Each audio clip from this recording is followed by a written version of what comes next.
Good evening to all my dear students. So এইমাত্ৰ এখন novel শেষ কৰিলোঁ দ্য ইংলিছ টিচাৰ বুলি। চ' তাত এটা খুব ধুনীয়া আমাৰ সকলোৰে জীৱনত অহা এটা কথা, মানে সকলোৰে জীৱনৰ একদম পৰম সত্য এটা মই পালোঁ। চ' মই ইয়াতে পেজ নাম্বাৰটো লিখি থৈছোঁ। এইমাত্ৰ শেষ কৰিলোঁ। এইটো নভেলটো বহুত দীঘল একচুৱেলি, 280 পেজেছ।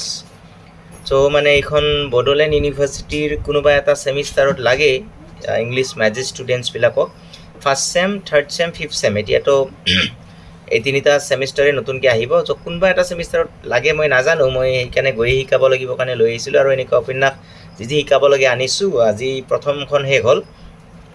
চ' এতিয়া মই এইখন 280 পেজ নেকি, 267 পেজত মই এটা মানে কোটেশ্যন পাইছোঁ। সেই কোটেশ্যনটো মই ইয়াত কৈ আছোঁ। সকলোৰে জীৱনত কামত আহে। আৰু মই সকলো ষ্টুডেণ্টছকে অনুৰোধ কৰিলোঁ,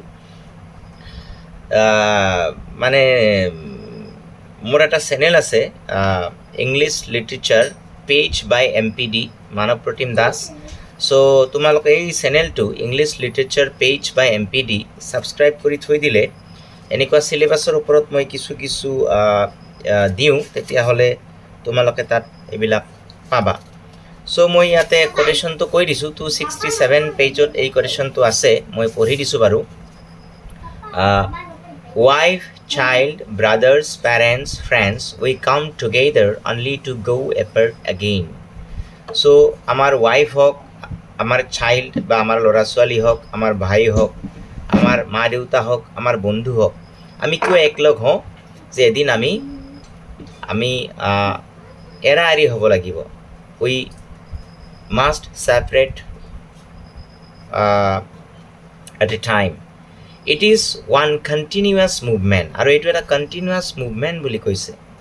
এইটো এটা কণ্টিনিউৱাছ, এইটো প্ৰচেছ এটা, এইটো চলিয়ে থাকে।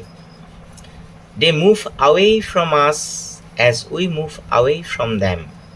তেওঁলোকে আমাৰ পৰা গুচি যায় যেনেকৈ আমি তেওঁলোকৰ পৰা গুচি আহোঁ। The law of life can be avoided. জীৱনৰ এইটো এটা নিয়ম, ল। দ্য ল অফ লাইফ, জীৱনৰ এই নিয়মটো আমি কান বি এভইডেড, আমি ইয়াক ত্যাগ কৰিব নোৱাৰোঁ। উই কান এবাণ্ডন ইট, উই কান avoid it. The law comes in two operation the moment we detached hour ছেলভছ from hour mothers ৱম্ব, WOMB, ৱম্ব। আৰু এই যিটো জীৱনৰ আইন যে আমি সকলোৱে অকলশৰীয়া এৰা এৰি হৈ থাকিব লাগিব, অকলশৰে থাকিব লাগিব, যি সময়ত আমি মাতৃগৰ্ভৰ পৰা আমাক একাষৰীয়া কৰোঁ, মাতৃগৰ্ভৰ পৰা আমি ওলাই আহোঁ, তাৰ পিছতে এই মুভমেণ্টটো আৰম্ভ হয় বুলি R.K. নাৰায়ণে কৈছে। নভেলখনৰ নাম the English teacher. All struggle and misery in life is due to our attempt to erase this law or to get away from it or in allowing ourselves to be hurt by it. আৰু তেওঁ কৈছে যে all struggle and misery in life, আমাৰ জীৱনত যে সংঘাত হয়, আমাৰ জীৱনত যে মিজাৰি হয়, পেং হয়, এগনি হয়, আমি যে বিঘন হওঁ, আমি যে দূষিত হওঁ, তাৰ প্ৰধান কাৰণটো হৈছে কি, আমি এই যিটো নিয়ম এইটো মানি ল'ব নোখোজোঁ। এইটো একচুৱেলি এটা নিয়ম। Is due to our attempt to erase this law. আমি ল'টোক এৰেষ্ট বন্দী কৰিব খোজোঁ, এই ল'টো মানি ল'ব নোখোজোঁ। Or get away from it, নহ'লে এই নিয়মটোৰ বাহিৰত আহিব খোজোঁ। Or in allowing ourselves to be hurt by it, নহ'লে এই নিয়মটোৰ দ্বাৰা, এইটো জীৱনৰ নিয়ম, আমি সকলোৱে অকলশৰীয়া কিন্তু আমি মানি ল'ব নোৱাৰোঁ, আৰু ইয়াক এই নিয়মটোৰ দ্বাৰা আমি আমাক হাৰ্ট হ'বলৈ দিওঁ, বা or in allowing ourselves to be hurt by it, আমি আমাক হাৰ্ট হ'বলৈ দিওঁ, সেইকাৰণে আমাৰ দুখ হয়। আৰু এই কথাটো মই ভাগৱত গীতাতো ক'ৰবাত পাইছিলোঁ। এইটো ভগৱত গীতাতো লিখা আছে যে আমাৰ দুখ কিয় হয়। একচুৱেলি আমি প্ৰকৃতিৰ যিটো নিয়ম, ঈশ্বৰ প্ৰদত্ত নিয়মটো মানি ল'ব নোখোজা কাৰণেহে আমাৰ দুখ হয়, কিন্তু তাত বাহিৰে আন সকলোবিলাকে সত্য। অল এলছ ইজ ফলছ, বাকী। আৰু তেওঁ কৈছে a profound unmitigated loneliness is the only truth of life, all else is false. জেঠিও ঠিক দিছে। তেওঁ কৈছে এ প্ৰফাউণ্ড আনমিটিগেটেড লনলিনেছ, এৰাব নোৱাৰা এটা গভীৰ এটা লোনলিনেছ, অকলশৰীয়াই হৈছে is the only truth of life, জীৱনৰ একমাত্ৰ সত্য। অল এলছ ইজ ফলছ, বাকী সকলোবিলাকেই মিছা। চ' যিয়ে হওক, এই নভেলখনৰ কাহিনীটো মই অকণমান কৈ দিওঁ সকলো ষ্টুডেণ্টৰ কাৰণে। মই যিহেতু লাইন বাই লাইন গোটেই নভেলখন আজি শেষ কৰিলোঁ।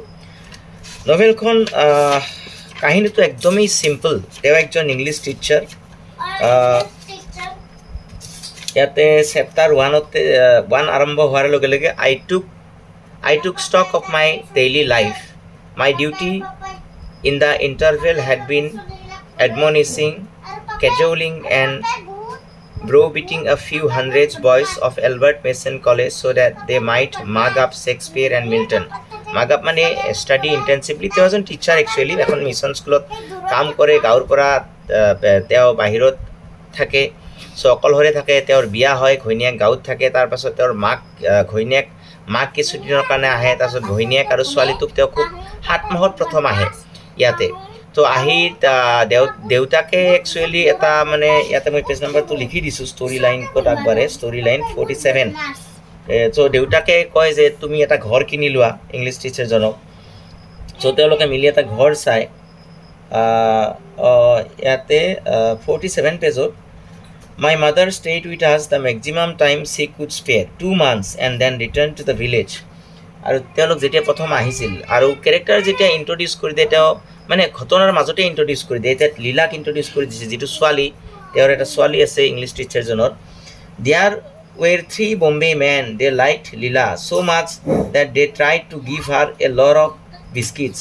She was only too eager to accept, but I prevented. So ট্ৰেইনত আহিছিল তেওঁলোক এনেকৈ, মানে ইয়াতে হয়তো মাকে চিঠি লিখিছে বা এনেকুৱা। চ' লীলা আছে ছোৱালীজনী।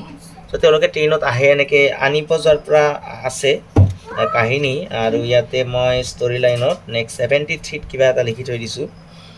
73 yes. On the occasion of our child's 3rd birthday, my father wrote to say that he would advance me money to buy a house in Malgudi or to build one. So Malgudi etu mane eta place aru Malgudi desh boli arke naran ekhon serial famous hoisil television. So Malgudi eta ghor kinibole poisa dibo, gotike teolok actually the English season notun ke jetia ghoiniak ahe yate teolok ghor saboloi jay আৰু তাতে ঘৈণীয়েকৰ এনেকৈ typhoid হৈ ঘৈণীয়েক ঢুকায়। তাৰপাছত ঘৈণীয়েক ঢুকাৰ পিছত বৰ ট্ৰেজিক কাহিনী। তাৰপাছত ঘৈণীয়েক ঢুকাৰ পিছত তেওঁ একচুৱেলি কলেজ টিচাৰ আছিল এখন মিছনেৰী কলেজত। চ' ঘৈণীয়েক ঢুকোৱাৰ পিছত কিছুদিন চাচু চচুৰো গুচি গ'ল, মায়েকো থাকিব নোৱাৰে ঘৰত। ইংলিছ টিচাৰৰ দেউতাক আছে, গুচি যায়। চ' কিন্তু মেটাৰনেল মানে তেওঁৰ চাচ চচুৰিৰ লগতো ছোৱালীটোক ইংলিছ টিচাৰে নপঠায়, তেওঁ নিজেই চোৱা চিতা কৰে, মানে যথেষ্ট যত্ন লয়। কিন্তু তাৰমানে কি হয়, ইয়াৰ মাজত আৰু এটা ছুপাৰ নেচাৰেল কাহিনী আছে। মানে কি, এইটো খুব ধুনীয়াকৈ আৰ কে নাৰায়ণে বুজাইছে যে এই যিজনী মৃত তিৰোতা, তেওঁৰ লগত মানে অলৌকিকভাৱে আমাৰ যেনে ভূত প্ৰেত মাতা, কনজিউৰ কৰা, এনেকৈ কথা পাতে হাজবেণ্ডে। আৰু এই কাহিনীটো ইমান ধুনীয়াকৈ আগবঢ়াই লৈ গৈছে। তেওঁৰ তাতে একদিন এখন চিঠি আহে। কেনেকুৱা চিঠি যে আপুনি মানে আপোনাৰ ৱাইফৰ নাম সুশীলা আছিল, যে সুশীলাই কৈছে তেওঁ খুব ভালে আছে, আপুনি ভালে আছেনে সুধিছে, এনেকুৱা কিবা কিবি। ইয়াতে ধুনীয়াকৈ আছে, মই পেজ নম্বৰবিলাক লিখি থৈ দিছোঁ, পিছত মই ক্লাছত ক'ম। তো এই চিঠিখন এজন ল'ৰাই লৈ আহে। ল'ৰাটোৰ লগত এই আমাৰ ৰাইটাৰে, যিজন মানুহে চিঠিখন পঠাইছে, তেওঁৰ তাতে যায়। তেতিয়া তেওঁ আৰু কয়, বাপৰে সঁচাকৈ আপুনি আছে, মই বিশ্বাস কৰা নাছিলোঁ। কেৱল মোক এড্ৰেছটো, মানে তেওঁক আৰু এড্ৰেছটো কোনে দিছে, তেওঁ পুখুৰীৰ পাৰত যেতিয়া যায়, তেওঁ মানে বহুদিন এনেকৈ আগতে কবিতা লিখিছিল, এতিয়া খেতিয়ক। চ' তেওঁৰ কলমটো তাত অট'মেটিক চলিব ধৰে কাগজত। তেতিয়া চলিব ধৰি তাৰমানে সেই স্পিৰিটবিলাক, এই যিবিলাক প্ৰেতাত্মা, যে আমি এনেকৈ কথা পাতিব খুজিছোঁ, আমাৰ মানে আমি এতিয়া মৃত, কিন্তু লাইফ, আমি মৃত যদিও আমি লাইফ যিটো, সেই জগতখনৰ লগত আপোনাক মিডিয়াম হিচাপে পাইছোঁ, আমি বহুত চেষ্টা কৰি আপোনাক পাইছোঁ। গতিকে আপুনি এই এড্ৰেছটোত, আৰু বিশেষকৈ তেওঁৰ ৱাইফ সুশীলা আজি কথা পাতিব খুজিছে, এই এড্ৰেছটোত আপুনি আমাক মাজৰ মানুহ হ'ব নেকি? তো তেওঁ সেই এড্ৰেছটো তেওঁলোকে পঠায়, আৰু কথাখিনিও কয়, তেওঁ পঠাই দিয়ে। তো এওঁ যায়, তেওঁক লগ কৰে, আৰু তেওঁহে মিডিয়াম হ'ব পাৰে। পিছলৈকে কিন্তু অথৰে নিজেও কথা পাতিব পাৰে, এনেকুৱা ধৰণে কিছুমান ছুপাৰ নেচাৰেল আছে।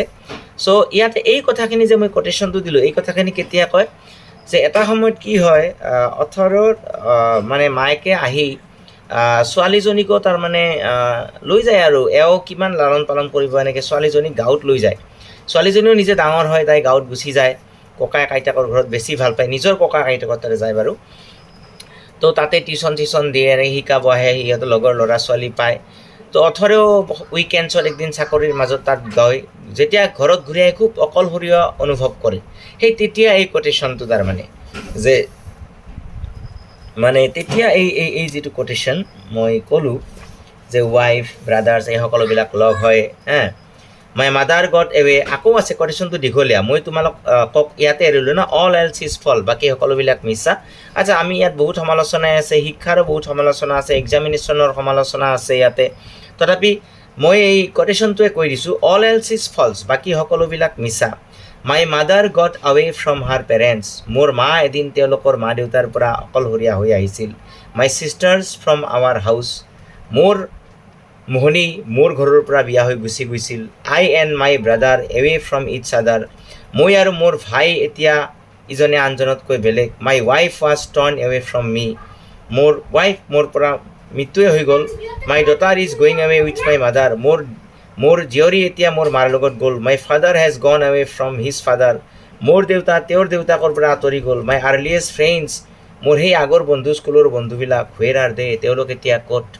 চ' জীৱনটোৱে মানে এটা অকলশৰীয়া, and unmitigated loneliness is the only truth of life. So' এই যিটো কথা এই মানে খুব মানে ভাল লাগিলে। আৰু ইয়াত এডুকেশ্যন ছিষ্টেমৰ ওপৰতো আছে, ইয়াতে মই ইয়াতে লিখি থৈছোঁ, ইয়াতে কোটেশ্যনটো ইয়াতে তেওঁ লাষ্টত ৰিজাইন দিয়ে চাকৰিৰ পৰা, তেওঁ ৰিজাইন দিয়ে মানে তেওঁ কয় আৰু যে মানে কি যে মই এই যে কামটো কৰি আছোঁ এইটো মই মানে তেওঁ কয় আৰু এই আই মাগ আপ এণ্ড ৰিপিট এণ্ড দে মাগ আপ এণ্ড ৰিপিট ইন এক্সামিনেশ্যনছ, মই খুব কষ্ট কৰি পঢ়োঁ, তেওঁলোকক কওঁ, তেওঁ কষ্ট কৰি পঢ়ে আৰু এক্সামিনেশ্যনত লেখে। দিছ হাৰ্ডলি ছিমছ টু মি ৱৰ্ক, এইটো মোৰ কাম যেন নালাগে, প্ৰিন্সিপালক কয় আৰু এনেকৈ। গতিকে মই ৰিজাইন দিছোঁ। আৰু এটা হেডমাষ্টাৰ বুলি এটা কেৰেক্টাৰ আছে এই কিতাপখনত, খুব মনোগ্ৰাহী, মই ইমান দূৰলৈ নাযাওঁ। আৰু এই বাচ্চাবিলাকক সেই হেড টিচাৰে শিকায়, তেওঁক একজন প্ৰফেটে কৈছিল যে তেওঁৰ মানে মৃত্যু হ'ব সেই বছৰটোত বা সেই ডেটটোত, তেওঁ নমৰিলে, সেইকাৰণে তেওঁ গাৰ্হস্থ জীৱন ত্যাগ কৰি ভালকৈ সেই স্কুলখনত মনোনিৱেশ কৰে। আৰু আমাৰ অথৰ লাষ্টত কলেজৰ পৰা ৰিজাইন দি পেলাই সৰু সৰু ল'ৰা ছোৱালীবিলাকৰ সেই স্কুলখনত হেড টিচাৰ হিচাপে তেওঁ যোগদান কৰে। আৰু বহুত বস্তুৱে আছে, 13 মিনিটছ হ'ল বাৰু। যি হওক, মই এই উপন্যাসখন ক্লাছত ভালদৰে পঢ়াম, আৰু ইয়াৰ ওপৰত মই কাহিনীটো কৈ ইয়াৰ ওপৰত যিবিলাক থিমেটিক ডিছকাশ্যন হ'ব, ফেমিনিজিমো আছে ইয়াত, তাৰোপৰি ইয়াতে এডুকেশ্যন ছিষ্টেমৰ ওপৰত থাকিব, কেৰেক্টাৰ এনালিচিছৰ ওপৰত থাকিব, ইয়াত যিবিলাক কুৱেশ্যন হ'ব পাৰে এক্সামত, বা যিবিলাক থিয়ৰিটিকেল ডিছকাশ্যন হ'ব পাৰে, যিবিলাক ৰিলেটেড কথা, সেইবিলাক মই ইয়াতে ধুনীয়াকৈ মানে সৰু সৰু ভিডিঅ' বনাই, যিহেতু মই নভেলখন পঢ়িলোঁ লাইন বাই লাইন, 2 এটা দিম। গতিকে এই ভিডিঅ'বিলাক একচুৱেলি ইউটিউবত থাকি যায়, মই এইটো যিহেতু এটা চিনাকি হিচাপে দিলোঁ, এইটো ভিডিঅ' এইটো ডিলিট হৈ যাব, কিন্তু ধুনীয়াকৈ সৰু বনাই এই কিতাপখনৰ ওপৰত মই দিম, যিটো মোৰ চেনেলত থাকিব। সেই চেনেলটো হৈছে ইংলিছ লিটাৰেচাৰ পেজ বাই MPD। চ' তোমালোকে এইটো ছাবস্ক্ৰাইব কৰি থৈ দিবা। এনেকুৱা আৰু বিভিন্ন কবিতাৰ ওপৰত 1st চেম 3rd চেম আৰু 5th চেমৰ হিষ্ট্ৰী অফ ইংলিছ লিটাৰেচাৰৰ ওপৰতো 1st চেমত কিছু দিম। গতিকে ঠিকে আছে, থেংক ইউ।